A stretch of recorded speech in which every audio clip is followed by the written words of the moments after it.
My great-grandfather on my mother's side was 94 when he got married the last time. This is George Schepps. He owned professional baseball teams in Dallas and all over the South for decades.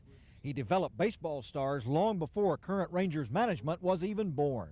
I was bat boy for 1909 and part of 10, and my father started coming to the ball games.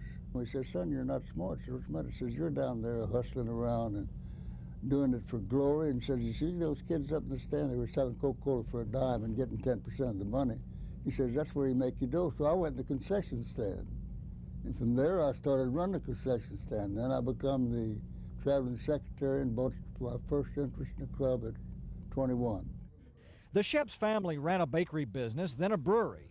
But all along, George Schepps lived to run baseball teams. From 1938 to 1948, he ran the Texas League Dallas Rebels, champs of the Dixie Series. It was said by everybody in baseball, if you can hit 300 in the Texas League, you can hit 300. They didn't say that about the American Association or Pacific Coast League, the Triple-A leagues. They didn't say that. Every scout that would come through here would rather have a ball player out here. Schepps sold his team to Dick Burnett, and they became the Dallas Eagles. In 1958, Schepps took over the team again after Burnett died. The teams played at Rebel Stadium, later known as Burnett Field, a place that's gone now, but Schepps would like to see play return there. That'd make me feel very good. Every time I go by there now, I nearly cry because there's so much emotion in my heart about that site.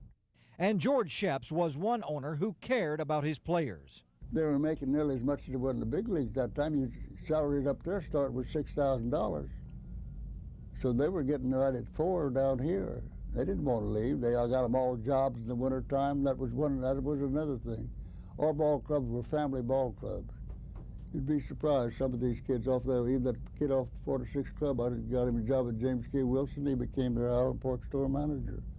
So they became natives, and that's happening at Arlington. I'm glad to see that. They become good citizens. Being a good citizen counts to George Schepps. He says he's 90 years old and headed for 115, and he'll be following the Rangers every step of the way.